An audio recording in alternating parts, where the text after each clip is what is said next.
আজকে আমাদের গন্তব্যস্থল হলো চেকপোস্ট। তাই আমি এবং আমার ক্যামেরাম্যান আর অপেক্ষা না করে সরাসরি চলে আসলাম চেকপোস্টের উদ্দেশ্যে এবং চেকপোস্টে এসে চেকপোস্টে সকাল সকাল সুন্দর ও মনোরম এই ভিউটি আমি ক্যামেরাবন্দি করে বন্ধুদের কাছে শেয়ার করে দিলাম। আর তোমরা দেখতে পাচ্ছ এই যে কত সুন্দর একটি হাট রয়েছে চেকপোস্ট বইদেরা একটি খুব সুন্দর হাই স্কুল এবং সেই সঙ্গে রয়েছে হাই স্কুলের পাশেই খুব সুন্দর একটি খেলার মাঠ। আর এই চেকপোস্ট ছোট্ট মনোরম ও সুন্দর টাউনটি গড়ে উঠেছে 34 নম্বর জাতীয় সড়কের উপর।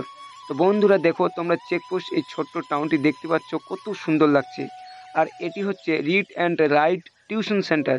যদি তোমরা কেউ এখানে পড়তে চাও তাহলে চেকপোস্ট থেকে ইটাহার যেতে বাম দিকে তোমরা পেয়ে যাবে রিড অ্যান্ড রাইট টিউশন। আর বন্ধুরা দেখো এই চেকপোস্টে কত সুন্দর সুন্দর রয়েছে দোকান এবং এই 34 নম্বর জাতীয় সড়কের ভিউ সব কিছু মিলিয়ে এই চেকপোস্ট একটি অপূর্ব এবং খুব সুন্দর একটি টাউন। তো বন্ধুরা এই ছোট্ট ব্লগ ভিডিওটি তোমাদের কেমন লাগলো অবশ্যই কমেন্ট করে জানাতে ভুলবে না। ভালো থেকো, সুস্থ থেকো, অসংখ্য